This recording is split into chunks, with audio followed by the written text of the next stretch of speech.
آج کے سبق کے موضوعات: سورہ انفال کا تعارف، سورہ انفال کے مضامین، شان نزول، آیت نمبر 1 تا 4 کا اردو اور انگریزی ترجمہ بما تلاوت۔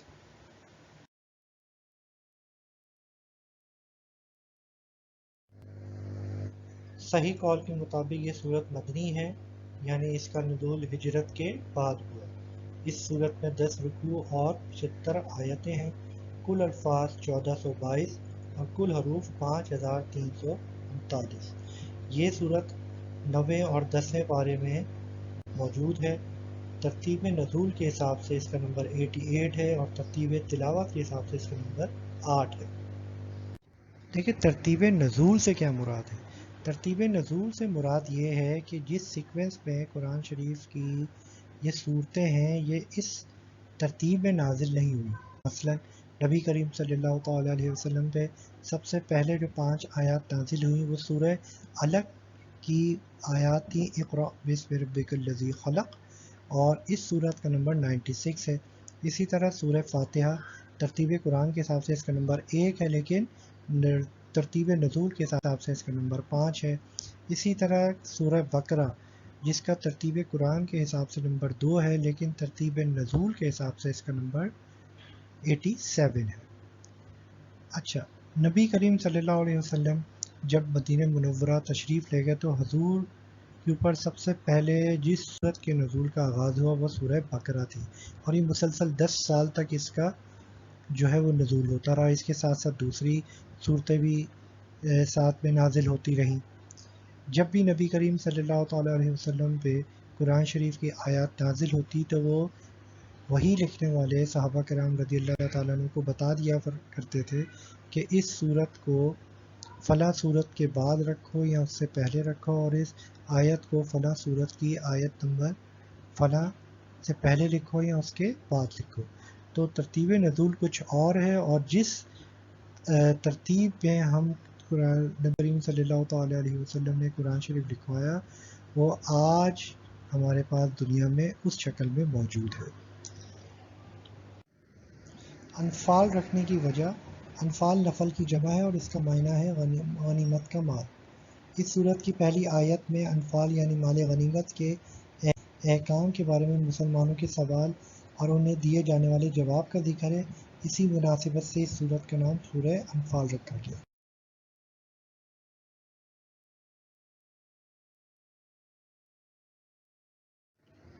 سورہ انفال کے مضامین: اس صورت کا مرکزی مضمون یہ ہے کہ اس میں مال غنیمت کے احکام، غزوہ بدر کا تفصیلی واقعہ اور اس کی حکمتیں بیان کی گئی، اور مسلمانوں کو جنگ کے اصول سکھائے گئے ہیں، اور اس کے علاوہ اس صورت میں یہ مضامین بیان کیے گئے ہیں: اللہ تعالیٰ اور اس کے حبیب صلی اللہ تعالیٰ علیہ وسلم کی اطاعت کرنے کا حکم دیا گیا، اور خوف خدا کی فضیلت بیان کی گئی۔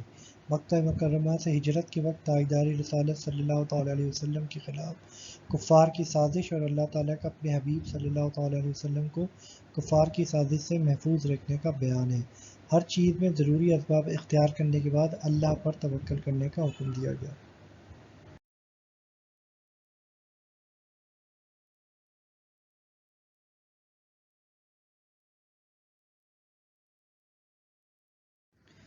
مسلمانوں کو کفار کے ساتھ کیے ہوئے معاہدے پورے کرنے اور معاہدے توڑنے پر ان کے ساتھ سختی کرنے کا حکم دیا گیا۔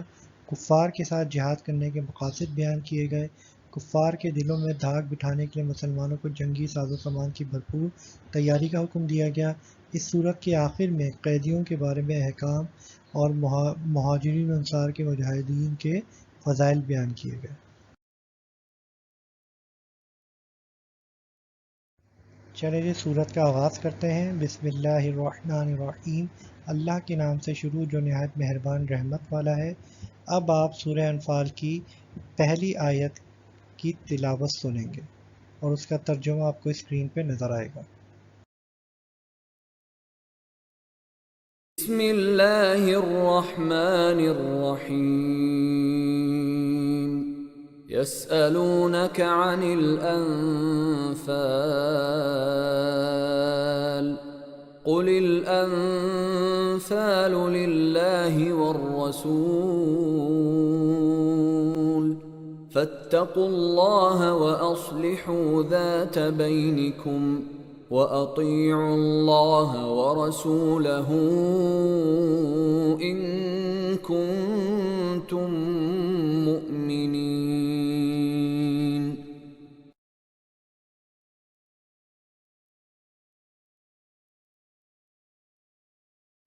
اس آیت کے شان نزول سے متعلق مختلف روایات ہیں۔ میں آپ سے ایک روایت بیان کرتا ہوں۔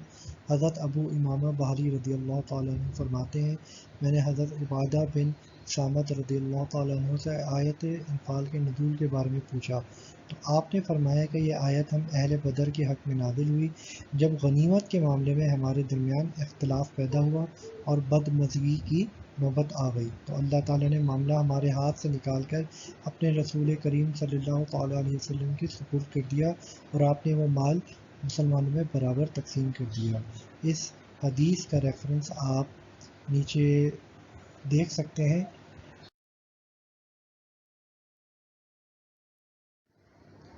اچھا جی، اب ہم آیت نمبر 1 کا لفظ ب لفظ ترجمہ دیکھتے ہیں۔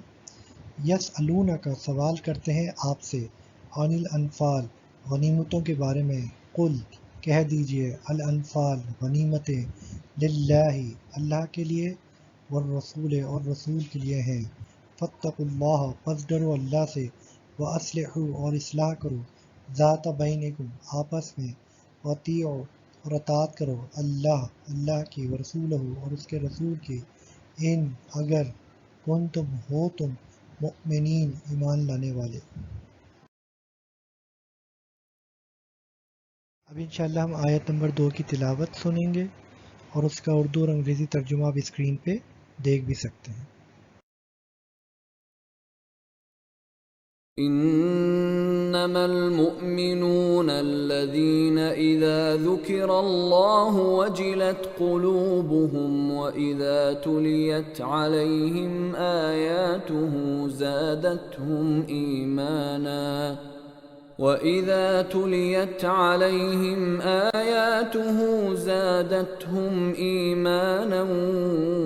وعلى ربهم يتوكلون۔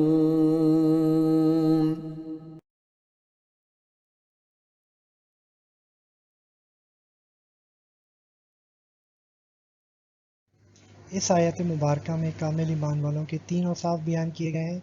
اس آیت میں اپنے ایمان میں سچے اور کامل لوگوں کا پہلا وصف یہ بیان ہوا کہ جب اللہ عز و جل کو یاد کیا جائے تو ان کے دل ڈر جاتے ہیں۔ دوسرا وصف یہ بیان ہوا کہ اللہ عز و جل کی آیات سن کر ان کے ایمان میں اضافہ ہو جاتا ہے۔ تیسرا وصف یہ بیان ہوا کہ وہ اپنے رب عز و جل پر ہی بھروسہ کرتے ہیں، یعنی وہ اپنے تمام کام اللہ عز و جل کے سپرد کر دیتے ہیں، اس کے علاوہ کسی سے امید رکھتے ہیں اور نہ کسی سے ڈرتے ہیں۔ چلے جی آیت نمبر 2 کا لفظ ب لفظ ترجمہ پڑھتے ہیں۔ انما بے شک، المؤمنون مومن تو، الذین وہ ہیں، اذا جب، ذکر ذکر کیا جاتا ہے، اللہ کا، وجلت ڈر جاتے ہیں، قلوبہم دل ان کے، وَإِذَا اور جب، تُلِیَت پڑھی جاتی ہیں، علیہم ان پر، آیاتہ آیات اس کی، زادتہم وہ زیادہ کر دیتی ہیں انہیں، ایماناً ایمان میں، وعلی ربہم اور اپنے رب پر ہی، یتوکلون وہ توکل کرتے ہیں۔ اب انشاءاللہ ہم آیت نمبر 3 کی تلاوت سنیں گے، اس کا اردو اور انگریزی ترجمہ آپ اسکرین پہ دیکھ سکتے ہیں۔ الذين يقيمون الصلاة ومما رزقناهم ينفقون۔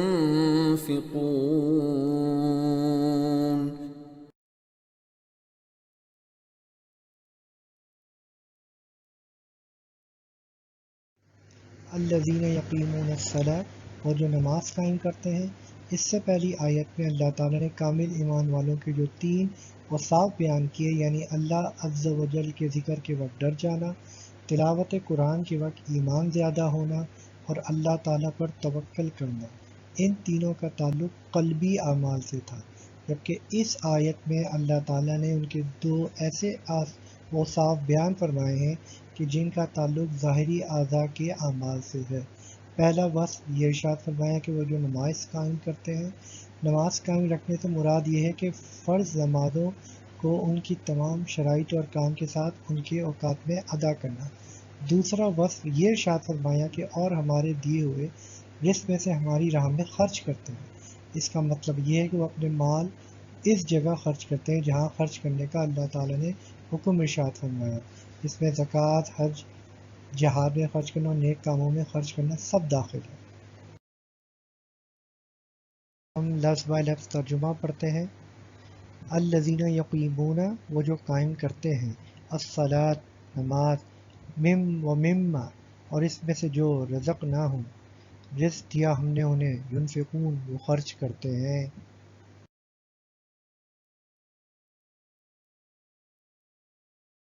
اب انشاءاللہ ہم آیت نمبر 4 کی تلاوت سنیں گے، اس کا اردو اور انگریزی ترجمہ آپ اسکرین پہ دیکھ بھی سکتے ہیں۔ أولئك هم المؤمنون حقا لهم درجات عند ربهم ومغفرة ورزق كريم۔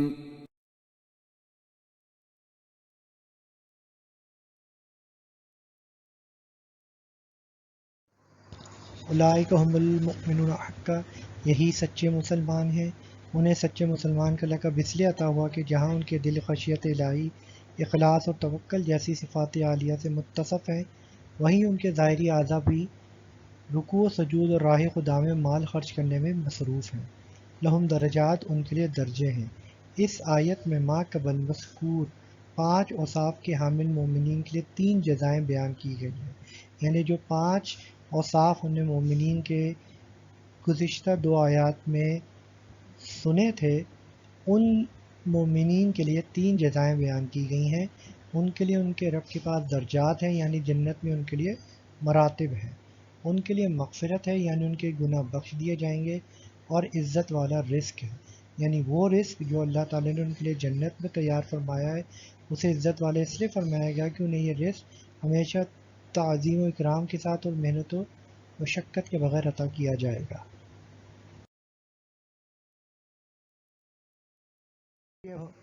اب ہم آیت نمبر 4 کا لفظ بائی لفظ ترجمہ پڑھتے ہیں۔ اولئک، یہی لوگ ہیں، ہم، وہ، المؤمنون، مومن ہیں، حق، سچے، لہم، ان کے لیے، درجات، درجے ہیں، عند ربہم، ان کے رب کے پاس، ومغفرت، اور بخشش، ورزق کریم، اور رزق ہے عزت والا۔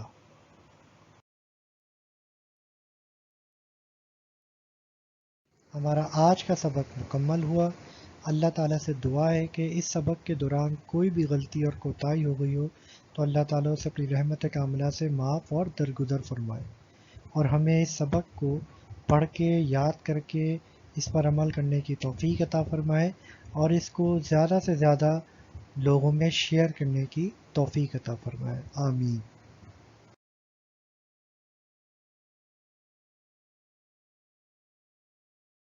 If you like this video, please subscribe my channel for watching more videos and press like button.